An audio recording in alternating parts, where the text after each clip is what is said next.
नमस्ते friends. Management मंत्र की इस श्रृंखला में आपका स्वागत है। आज हमें जिस बात पे मैनेजरियल प्रिंसिपल पे चर्चा करनी है, वो है कि हमें चाहे न चाहे कई बार अनप्रेडिक्टेबल होना पड़ता है। अनप्रेडिक्टेबल होने का मतलब ये है कि आप अपने सारे पत्ते, अपने सारे राज सामने वाले के पास में खोल कर ना रख दें। Colleagues are not friends. ये मैनेजरियल रिसर्च बरसों पुरानी है। अनप्रेडिक्टेबल रहना हमारे लिए जरूरी, ये भी बरसों पुरानी हमारे पास में रिसर्च है। और इसमें हमारे लिए जो समझने की स्थिति है वो ये है कि कई बार हम स्वयं ही अपनी कमजोरी दूसरों के आगे इस प्रकार बखान कर देते हैं ताकि वो समय आने पर उसका जायज या नाजायज जो भी लाभ है वो उठा सके। बहेलिये ने चील का शिकार किया, चील को तीर लगा, लहूलुहान चील नीचे गिरती है और नीचे गिरते ही चील के मन में पहला प्रश्न आता है कि जो तीर अंदर चुभा था वो तीर उसके नाखून से बना था और जो उस तीर का बेस था वह बेस उसी चील के पंखों से बना था। याद रखिए, आपका सबसे बड़ा जो फैन फॉलोइंग होगी, जो सबसे बड़ा आपका फैन है, जो आपको एडमायर करता है, जो आपके पीछे है, जो आपको आदर्श मानता है, याद रखिए वह एक स्ट्रेंजर ही हो सकता है। और जो आपका सबसे बड़ा राइवल है वो वही होगा जिसे आप भली भांति हर प्रकार से जानते हैं। अब जरा सोचिए, एक अजनबी को आपके बारे में ज्यादा सोचने की, ज्यादा बात करने की, ज्यादा जानने की दिलचस्पी क्यों होगी?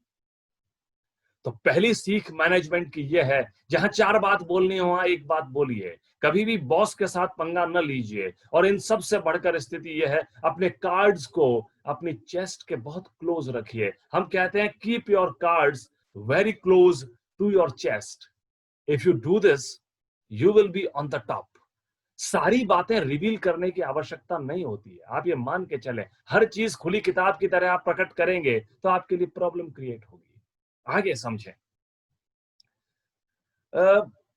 जो हमारे शत्रुता रखते हैं, हम जिसको शत्रुता या राइवलरी कहते हैं, जिसे आप बताइए, अजनबी को तो सरोकार है नहीं, दूसरे व्यक्तियों को सरोकार है। इस सिद्धांत को समझते हुए अपने सीक्रेट्स को या प्रोफेशनल सीक्रेट्स को, मैरिटल सीक्रेट्स को, अपने इन्वेस्टमेंट के सीक्रेट्स को, अपनी क्वालिफिकेशंस के सीक्रेट को जहां तक हो सके ज्यादा शेयर करने की आवश्यकता नहीं है। सीक्रेटिव रहना भी अपने आप में जॉब करने के साथ में जरूरी है। हर समय जहां मुस्कुराने से काम चलता हो वहां दो शब्द बोलने की आवश्यकता नहीं होती। याद रखिए, न जाने कौन सा व्यक्ति ब्लैक शीप की भांति बैठा हो जो आपसे यह पता लगवाने की कोशिश करता हो कि आप बॉस के लिए क्या सोचते हैं। बॉस के बारे में एक शब्द भी ना बोलें। वह आपको उकसाए, कोई कलीग आपको उकसाए कि आप क्या सोचते हैं, बॉस के बारे में चार बातें खुद उग जो बोल दे, आप जानते नहीं है कौन सा रिकॉर्डर ऑन है। हर व्यक्ति बॉस का नियर एंड डियर बनना चाहता है। जब वो खुद बनता है तब वो कहता है कि वह कर्तव्य परायण है, लेकिन जब आप वही प्रयास करते हैं तो वो कहता है कि आप तो चाटुकार हैं। याद रखिए, each and every individual in this world is willing to become near and dear to the boss. ये एक मैनेजमेंट का गूढ़ सूत्र है। कोई टिप्पणी न करें। बॉस केवल इस बात पे अपना ऊर्जा खर्च करता है कि कौन उसके विरोधी हैं, कौन उसके साथ हैं और कौन तटस्थ हैं। बस इसी को लेकर के वो चिंतित रहता है। कभी कोई अनर्गल टिप्पणी न करें। अपने राज अपने पास दफन रखें। इन सब से बढ़कर अति विनम्रता, अति सहजता, अति लिहाज कई बार आपको समस्या में डाल सकता है।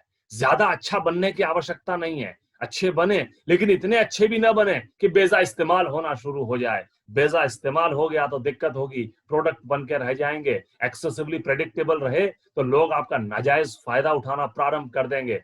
नाजायज फायदा न उठाने दें। इन सब के साथ मैं तो यहां तक कहूंगा कि परे जो आपके राइवल्स हैं उनकी बात बाद में सोचिएगा, उनसे सावधानी बाद में रखिएगा।